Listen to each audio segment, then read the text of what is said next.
Groovy. あのグラディウスがファミコンソフトになっ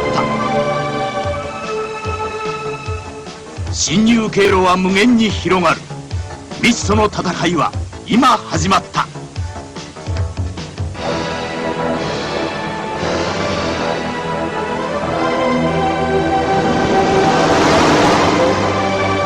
全宇宙を飲み込んだ超スペースファイター、グラディウス。Konami.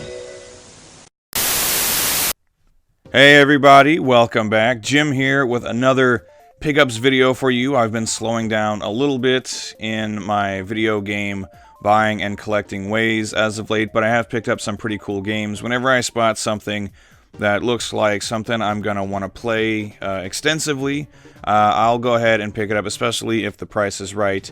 So I'm kind of scaling back, going for more quality instead of quantity, and also importantly cheapity. If there's some cheapity involved, I'll definitely pick that up. So first, for this video games pickups video, we have not a video game at all. We have a pillow. We have a pillow, ladies and gentlemen. Yes, we do pillow pickups on this channel. Pillows are a vital part of our lives after all. Actually, this is a really special pillow. As you can see, it's a Capcom 30th anniversary. This was actually a gift to me from my good friend Jimmy Hoppa, who, if you haven't already checked out his channel, I would definitely recommend that you do. He has, without hyperbole, some of the best reviews on YouTube, some of the best game reviews anyway. He covers obscure import games, Japan exclusive stuff, and he covers them really in depth. Absolutely outstanding reviews, outstanding channel, and Jimmy himself is a stand-up guy, as is evidenced by this pillow. He came to Tokyo to hang out for a couple of days, and he brought this as just a token of friendship, which I thought was extremely thoughtful of him, because it's Capcom. Obviously, it's a 30th anniversary commemorative thing. I believe this is the image that covers the outside of the 30th anniversary art book. This is also the image that adorns my channel page, and so when he saw it, he thought of me, and he picked it up for me, and I thought that was very cool. So Jimmy Hoppa, you're a good man. You're okay in my book. You're a gentleman and a scholar, and you have great taste in pillows, so thank you, sir, for that. Capcom 30th anniversary pillow, which I have yet to rest my head on. Don't know if I ever will, because it's a pretty sweet-ass pillow. I got a thing for the pillow, okay? Don't give me a hard time. Next up, this guy, Super Famicom Classic Mini. I actually already did an unboxing video of this, so if you want to check it out, I will put a link down in the description. This was a gift from some friends of mine. It was a belated birthday gift, which was extremely thoughtful and sweet of them. And I'll put a link to their channel down in the description as well. They have an amazing metal band called Man After Man. They're putting out their first album pretty soon, and they have a lot of videos that you can go and check out documenting the creation of their album, and also just like a bunch of live performances, other videos concerning their band. It's very cool, so go check out Man After Man. Tell them Jim sent you, and tell them that Jim said thanks for that really snazzy Super Famicom Mini. Okay, next up, I do have a handful of Nintendo games here, if I can pick them up. Okay, one GameCube game and some Super Famicom goodness, really goodness. I'm really happy with the games I picked up recently. First, for the GameCube, though, copy of Metroid Prime. I really like this game, and I have not played it in forever, so when I saw it in a book off for like $10 or something like that, I absolutely had to pick it up and try it again. Seriously, it's been, I want to say at least 10 years maybe since I've played this game. It's been a long time, and it's very good. The whole Metroid Prime series is great, so I was really happy to find this for a really good price, and it's in fantastic condition as well. Metroid Prime, can't go wrong with that. Next up, some Super Famicom stuff.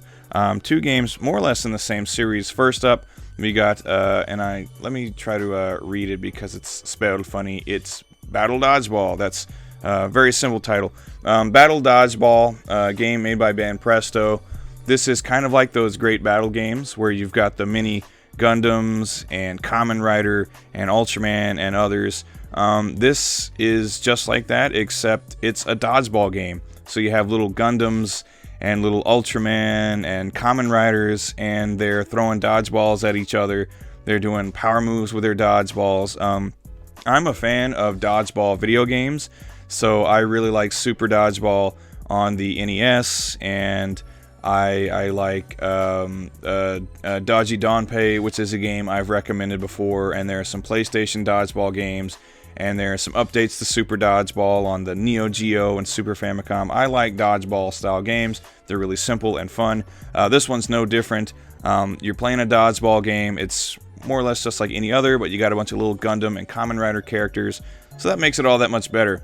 And speaking of which, I went ahead and picked up a copy of The Great Battle 3. I've already recommended The Great Battle 2 before. What it is like the dodgeball game. You have your little chibi Gundams and little Ultraman and Kamen Rider. They're like little gachapon toys, and it's a beat 'em up. This one is a beat 'em up as well, except those characters get sucked into this kind of like medieval fantasy world. So you have a little Gundam guy, but he's like a knight with a sword, and you know, I believe Kamen Rider has a spear, and Ultraman has like a ball and chain. So it's very cool. It is a straightforward beat 'em up, but with little Gundams and other characters, and set in a fantasy environment, kind of like I don't know, like King of Dragons or Knights of the Round or something like that. So The Great Battle 3, very cool game. I like it a lot. And then last up, and let me read the title quickly. It's Nangoku Shonen Papua-kun.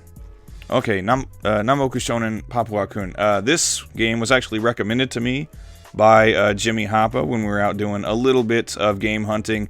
This is a platformer based on an anime and manga series, and it's developed and published by Enix.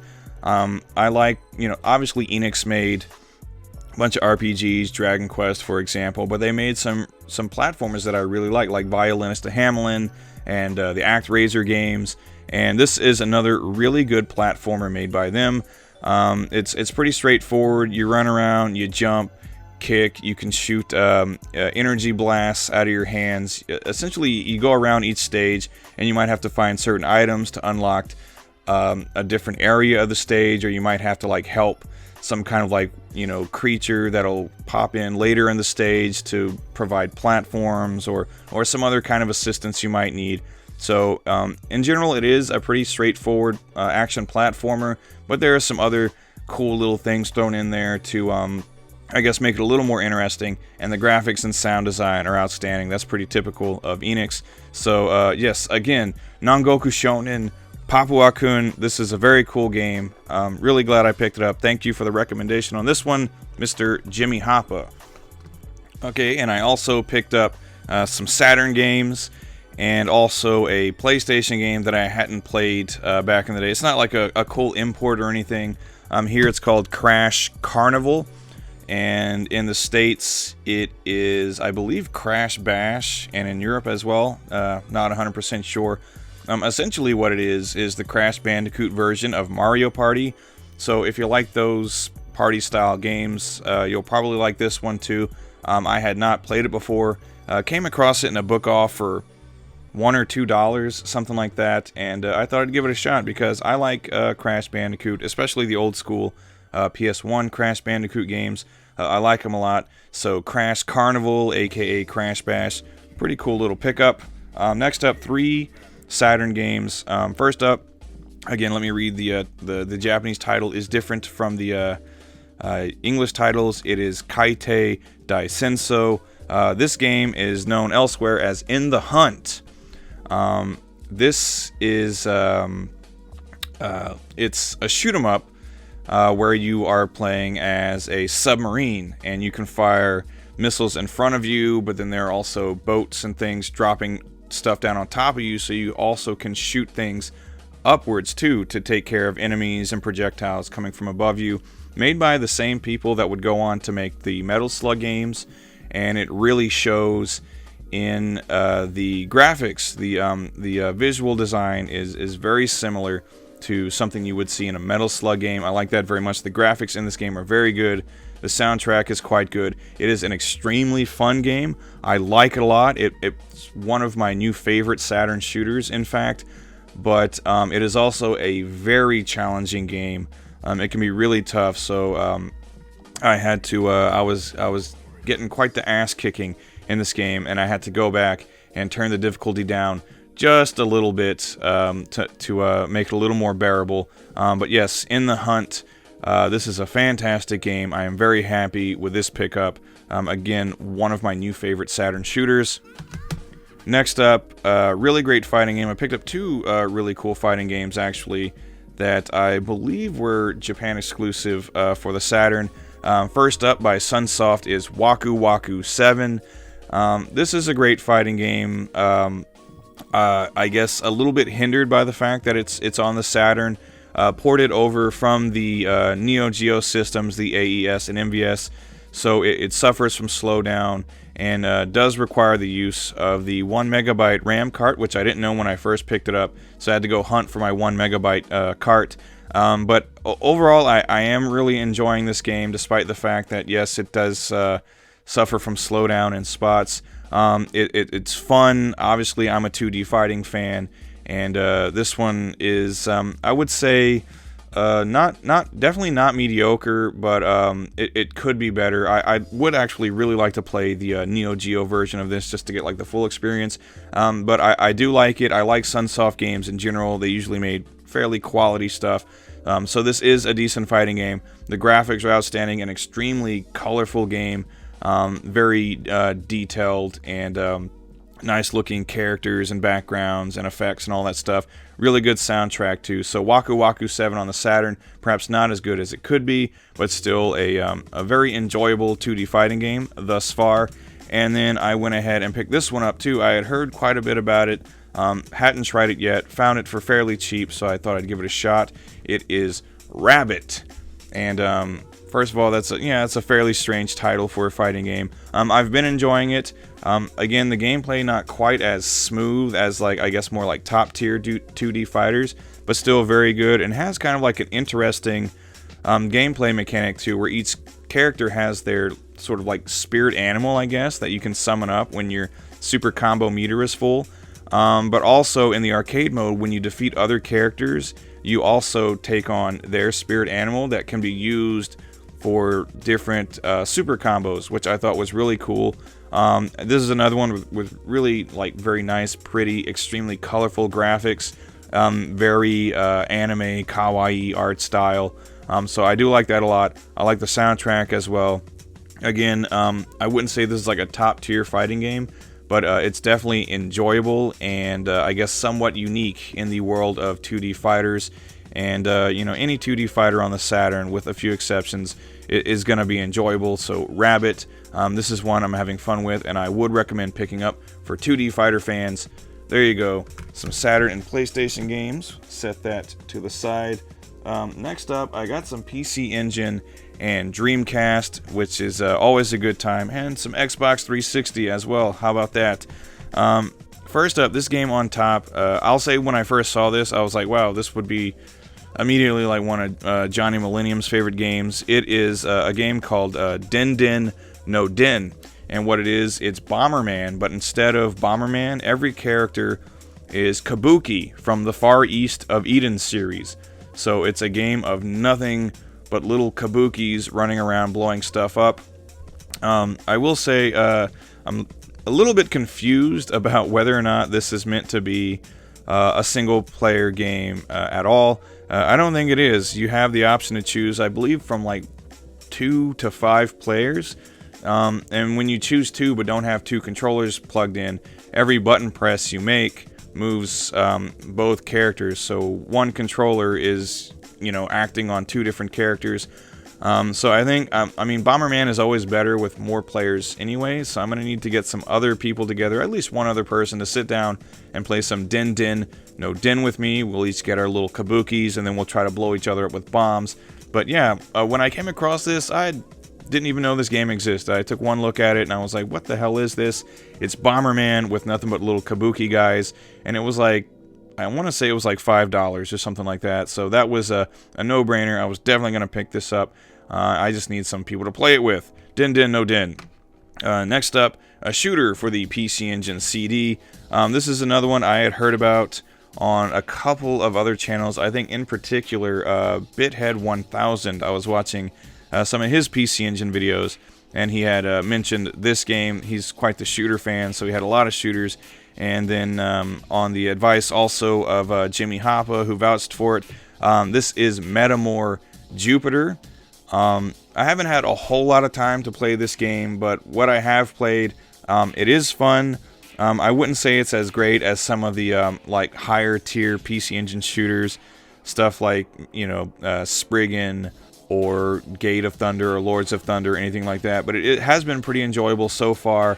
Definitely a challenging game, and very, very good cutscenes in this. A very story-driven 2D side-scrolling shooter, which I guess typically you wouldn't care about that when you're playing a shoot-'em-up. What the story is, who cares? But a lot of these PC Engine CD shooters have these cutscenes that really, you know, push the plot along, and it actually does make it, I feel, a little bit more enjoyable, especially like any PC Engine CD game you play.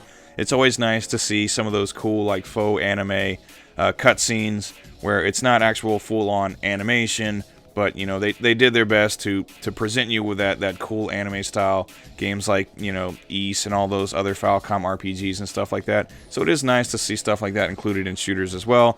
So this is a good shooter. Not a great shooter, but I am still enjoying it. Metamour Jupiter, pretty cool. Next up, a game I rebought because I foolishly sold it the last time I was in the States, and then regretted it almost immediately. But that is Biohazard 2 on the Dreamcast.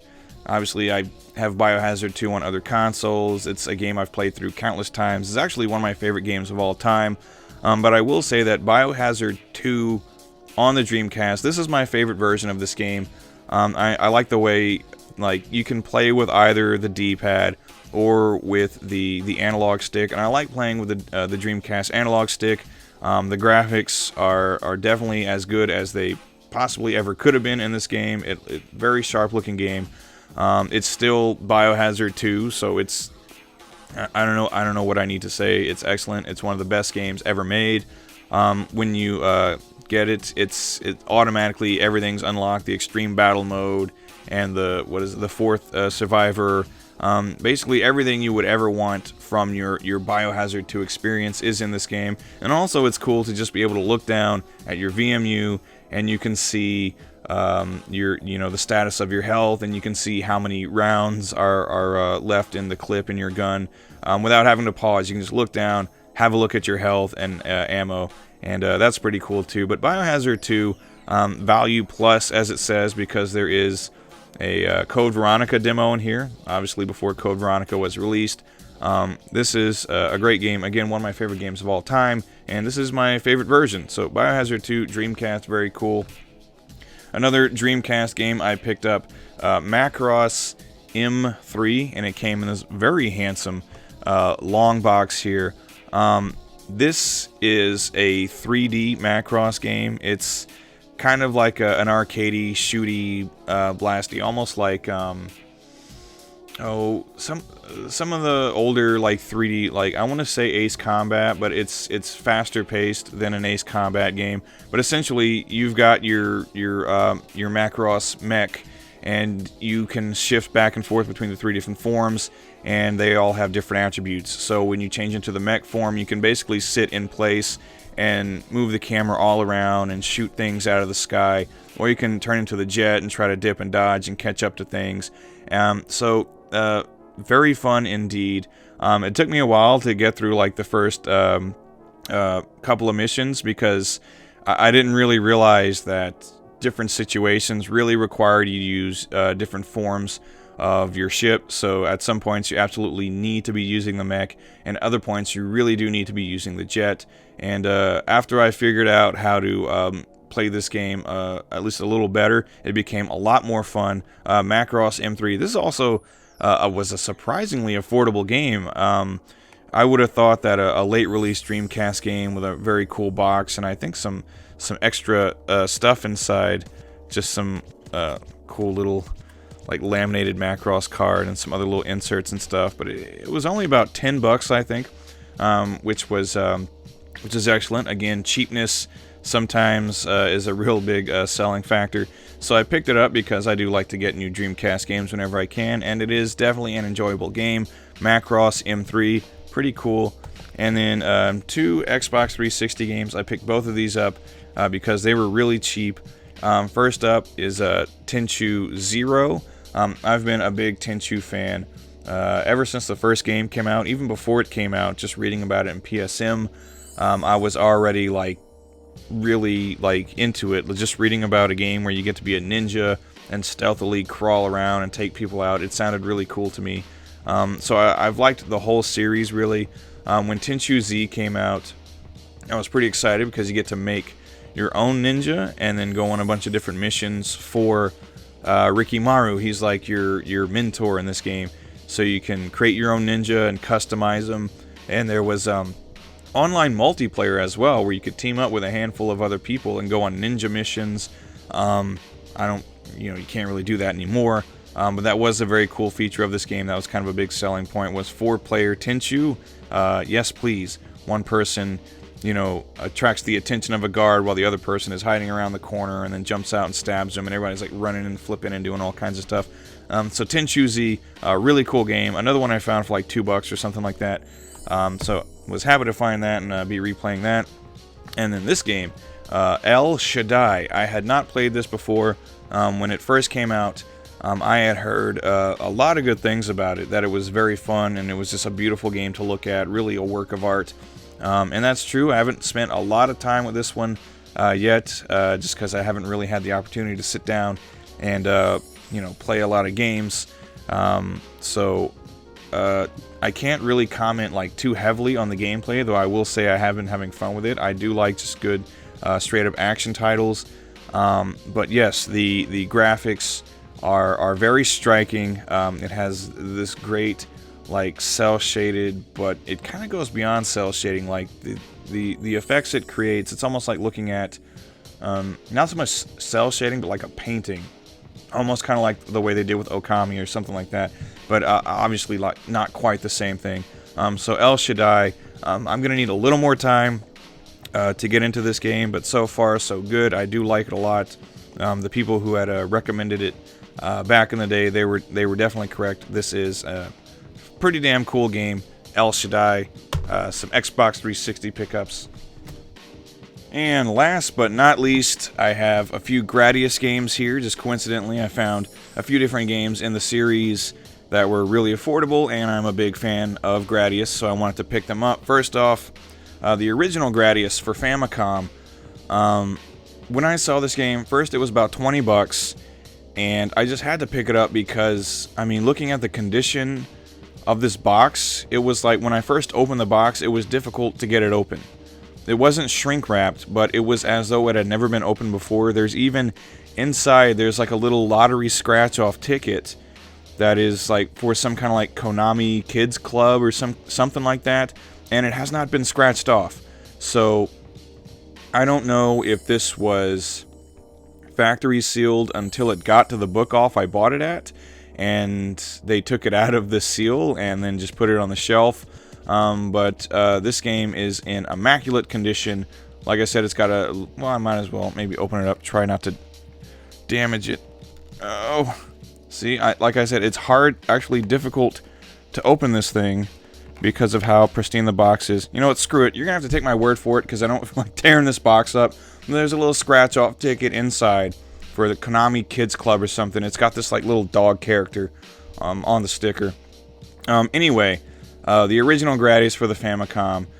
Great game. One of the best shooters for the system, in my humble opinion.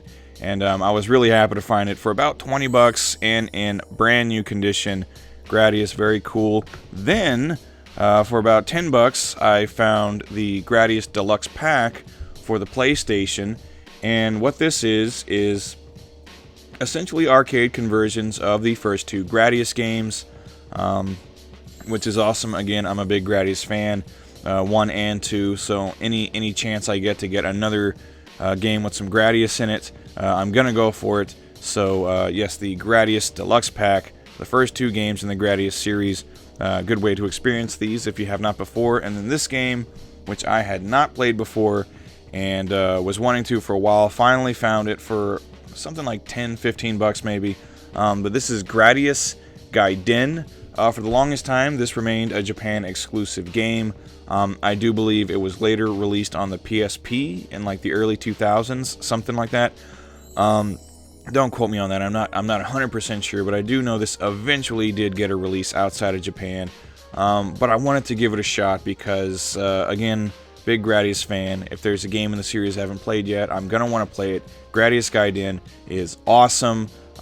It's lots of different types of ships to choose from, so different power-ups for each one, which is very cool, very appreciated. Definitely adds variety.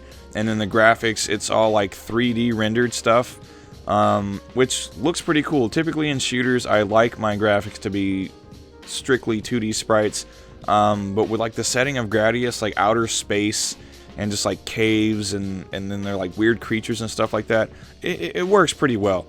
So Gradius Guiding, great gameplay, good graphics, excellent soundtrack, which is pretty typical of the series. I was very happy to pick this up. Gradius Guiding on the PlayStation. If you get a chance, I would say pick up, I guess, the PSP version if you find it around. This is a very good game, something really excellent for Gradius fans. And that is it. Those are all of the pickups I have for this video. Took a few edits because throat's getting a little bit dry. It's getting cold out here, but still, the air is still pretty dry. Always got to have my drinky with me. Anyway, ladies and gentlemen, thank you. If you watched the entire video, bless you. You got a lot of patience, and I appreciate it. Did you see anything in this video that caught your fancy? Something you'd like me to elaborate a little more on? Maybe something you'd like to see a full review of? Put it down in the comments. I will peruse them, and then I will act accordingly. I will try to give you the reviews and videos that you want. Anyway, everybody, thanks for watching, liking, commenting, subscribing, etc., etc. And until next time, take care, everybody. Goodbye.